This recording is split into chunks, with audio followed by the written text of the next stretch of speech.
당연히 그 제가 보면 다주택자가 죄는 아닙니다. 예? 그러나 이제 정서상 장관 후보자이기 때문에 여러 가지 이제 시비가 되는 거고요. 이거 보십시오. 증여를 하면 증여했다고 뭐라고 해요. 예? 보유하고 있으면 보유했다고 뭐라고 하고. 증여할 수 있는 겁니다. 예? 그 다음에 매각할 수도 있는 거고요.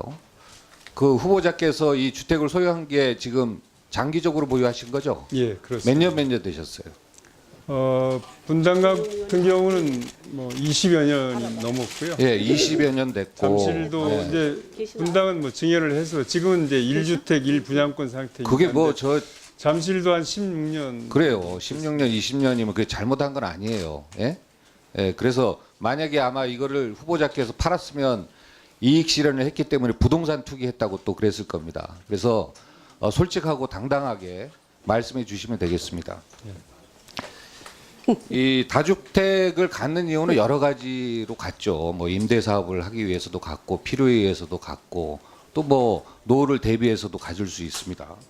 그다음에 정부가 추진하는 그 다주택자를 제한하는 이유도 그 과거 기존에 주택을 많이 보유했다고 해서 벌하고 비난하기보다는 앞으로 향후 투기성 목적으로 주택을 많이 소유하는 것을 쉽사리 하지 못하게 하는데 그 정책의 의도와 취지가 있는 거거든요. 그러나 우리 장관께서 정책 시행 이후에 이제 다주택 보유자라 할지라도 국민 정서상 결과적으로 여러 가지 시비거리가 있기 때문에 이런 논란이 있는 겁니다. 그래서 저는 집중적으로 그 투기 의혹에 대해서만 제가 좀 몇 가지 질의를 할게요. 네. 96년에 매입한 분당집은 뭐 1주택자니까 그렇다고 치고 2003년도에 잠실집을 매입하면서 2주택자가 된 거죠? 예, 맞습니다. 요거 왜 매입한 겁니까? 그때 당시 이제 그 아이들이 그때 중학교 이렇게 다녔습니다만 이제 장래 이제 통학 등을 감안해서 이제 서울로 이사할 필요가 있다 싶어서 그 실거주 목적으로 했습니다. 사실은 그때 이제, 후보자 네. 직급이 어떻게 됐어요? 그때 과장 네, 과장 때입니다. 네. 그리고 그럼 사실은 이제, 제가 네. 이제 서울에서 단칸방도 살아봤고 합니다만 서울에서 계속 거주하다가 이제 분당으로 이제 왔기 때문에 이제 말씀드린 대로 이제 통학 등 감안해서 서울로 갈 필요성이 있다고 봤습니다. 뭐 03년도면은 이제 참여정부 시절인데 부동산 투기가 막 이제 집값이 오르기 이제 좀 그런 전이죠. 근데 여기에 딱지를 구매했다고 이야기가 나와요.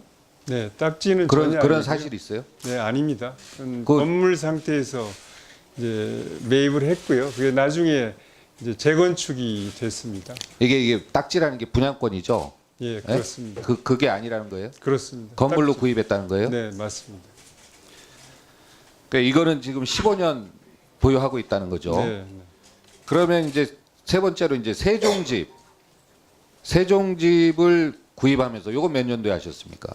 그건 제 차관 때니까 2016년으로 기억납니다. 그러면서 이제 3주택자가 된 거죠. 네, 그렇습니다. 그 국토부 고위직으로서 이렇게 3주택 물론 이제 공공기관 이전 측면에서 이제 그런 부분도 있지만 이게 좀 부담을 안 느끼셨어요? 예, 많은 부담을 느끼고 있었습니다. 사실은 2008년 분당 매각이 안 되면서부터 지금까지 계속 그런 갖고 있던 부담이었습니다. 그래서 그 아까도 말씀드렸다시피 제가 사려 깊지 못했던 점 다시 한번 죄송하다는 말씀드리고요. 아니 그러면 유념하겠습니다. 분당이나 잠실집을 매각하시려고 했습니까? 그렇습니다. 어떻게 했습니까? 이제 언제? 분당집은 잠실 그 아파트 준공 전에 매각하려고 했습니다만은 그때가 이제 2008년 당시였습니다. 그때 주택 가격이 급등했다가 다시 떨어지는 상황이었고 그 유독 그 분당만이 더 그 전국적으로 가장 그 급락률이 높았던 그런 지역이어서 그때 매각이 안 됐습니다. 분당집이 이렇게 후보자께서 집을 매입한 이후에 계속 올랐어요? 아니면 올랐다가 내려갔다 올라갔다 이랬습니까? 예, 등락이 있었습니다.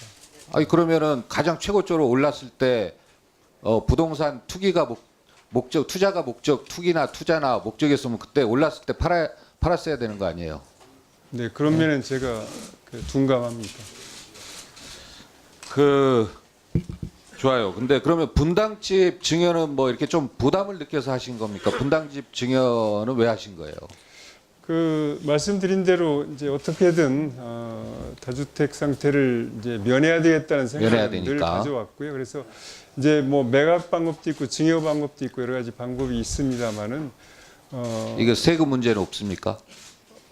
세금은 뭐 정당하게 증여세를 내고 하면 되는 거고요. 근데 증여 문제도 이제 자식들이 있고 해서 하나의 정리의 방법이라고 생각했는데 이제 좀 빠른 시간 내에 국민들 앞에 조금이라도 좀 국토교통부 장관 후보자로서 좀 떳떳함을 갖고자 정리하는 과정에서 이제 증여란 방법을 택했습니다. 근데 증여할 때도 이게 자녀한테 나눠서 부부가 증여하다 보니까 그것도 또 세금을 또 뭐 줄이기 위한 꼼수 아니냐 이런 이야기가 있어요. 네, 세금을 줄이기 위한 그렇게 해서 사위하고 딸한테 증여한 건 아닙니다. 저는 사위도 자식이라고 생각합니다. 그래서 또 사회적으로 그런 추세도 있고 해서 그럼 증여하는데 자녀들이 여기 안 살고 왜 후보자가 여기 계속 살고 있습니까? 그건 제가 아까도 말씀드렸다시피 금년 8월에 세종의 공사가 완공이 되면 이제 8월 입주하려고 합니다. 근데 불과 몇 개월의 기간을 집을 얻는다는 게 그런 매물도 없을 뿐더러 또 여러 가지 사정상 단기간이기 때문에 그냥 거기에 하는 거였고요.